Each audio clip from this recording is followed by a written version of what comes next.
Hi friends, இன்னைக்கு வீடியோவில் என்ன பார்க்க போகிறோன்னா, நான் எப்பவும் போல் நம்ம மேஞ்சூரில் இருக்கிற ஸ்ரீ சக்தி வாராகி அம்மா கோயிலுக்கு போயிருந்தேன். இப்போ நவராத்திரி ஆரம்பிச்சதுனால வாராகி அம்மா கோயிலில் கொலு ரெடி பண்ணி வச்சுருந்தாங்க. புரட்டாசி மாதம் வரக்கூடிய அமாவாசைக்கு அடுத்த நாள் பிரதம திதியில் வரும் நவராத்திரி தான் ஸ்ரீ சாரதா நவராத்திரி. எப்போவுமே நவராத்திரி கொலுவை வைக்கும்போது கிழக்கு அல்லது வடக்கு திசை நோக்கி வைக்கலாம்.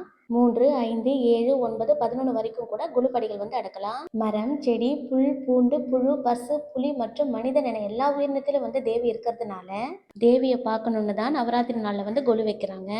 கொலுவில் வைக்கிற பொம்மைகள் மண் பொம்மைகளாக வச்சா ரொம்ப சிறப்பு. நவராத்திரி நாளில் வைக்கப்படும் பொம்மையானது சக்தியின் வடிவம். அதனால காலை மாலைன்னு சிறப்பு பூஜைகள் செய்வாங்க. நெய்வேத்தியமும் படைப்பாங்க. நம்ம வாராகியம்மா கோயிலில் 2 கொலு ரெடி பண்ணியிருக்காங்க. இது 2வது கொலு. கோயிலில் கொலுவை கொஞ்சம் வித்தியாசமாக வச்சுருக்காங்க.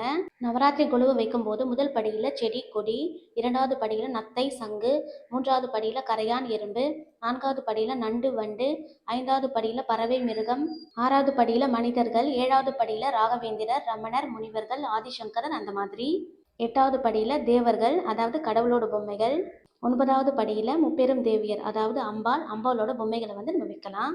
அதாவது 9 நாள் நவராத்திரியை வச்சு வெற்றி திருநாளை 10வது நாளை சிறப்பாக கொண்டாடுவாங்க.